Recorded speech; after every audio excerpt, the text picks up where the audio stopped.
So I faced the other day Josh Lindblom from the Brewers. Yeah. He was rehabbing, and I was looking at video today, and I said to our video coordinator, I was like, "Damn, like I don't know if it was his extension or something, but the ball like got on me against him. I don't know what it was." And he's like, "Hey, did you see what he was spinning it at?" And I was like, "No, like what was it?" He was like, "He almost hit 3,000 on his fastball." I was like, "Are you kidding me?" We have this pitching machine in Wrigley, and it's supposed to be able to recreate the pitcher for that day. Yeah. It's supposed to be able to, Yeah. match their spin rate and velocity and all this stuff. There was a couple guys from the Dodgers that it could not throw the pitch. It couldn't compute the pitch to make it happen. If you would put the numbers in, okay, this is a robot. You would put the numbers in, and it could not do it. It couldn't make it happen. It was like a little green light will turn on, like, yep, pitch is ready to go. It wouldn't turn on. Could you imagine having that kind of shit and a computer system couldn't process it? That's where we're at right now. Robots can't even do what guys are doing. But hitters are the reason why strikeouts are. Yes, it's hitters' approaches and not being willing to hit the ball on the ground the other way. That's the issue in the game. Correct. Yes. Yeah.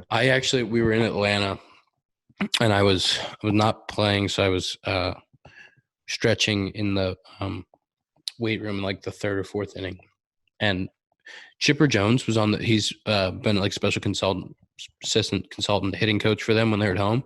So seeing Chipper on the field for BP was actually really awesome. He's massive, by the way, like really, really big, really big, like Corey Seager, but bigger. And he was on the broadcast talking, and he was like, yeah, he's like 9 years removed from playing. And he's like, yes, well, the game these days, like these hitters just home run or bust, and it's tough to watch. Like we're working on it. It's like, man, like this dude was so good, switch hitter, like 300 average, legendary, unbelievable. But I just like, I just right. And we're not saying that the pitchers weren't as good. It has not, like Pedro Martinez back then would definitely play today.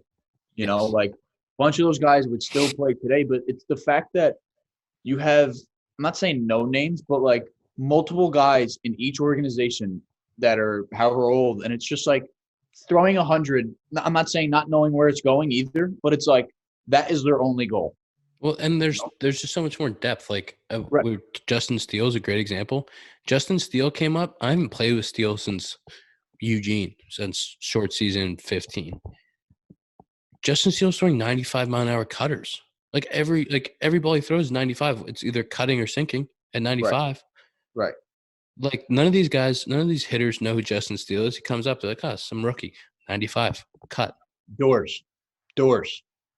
And that outing was so sick against the Dodgers when he went ballistic. So sick.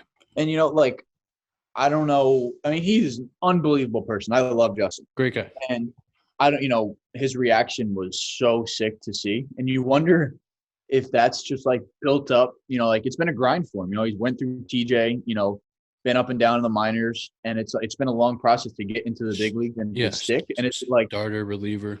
Right. And is it like that's just built up like emotion that has just been brewing in his system for so long? Like, give me a shot. I want the big situation. And he comes in and just does it. And it's like, that is so sick, and awesome. I'm so sick for him.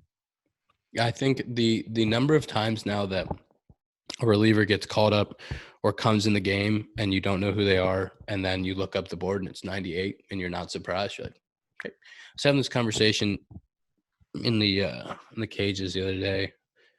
Like you used to feel like there's always like a velocity that makes you go, this guy's throwing hard.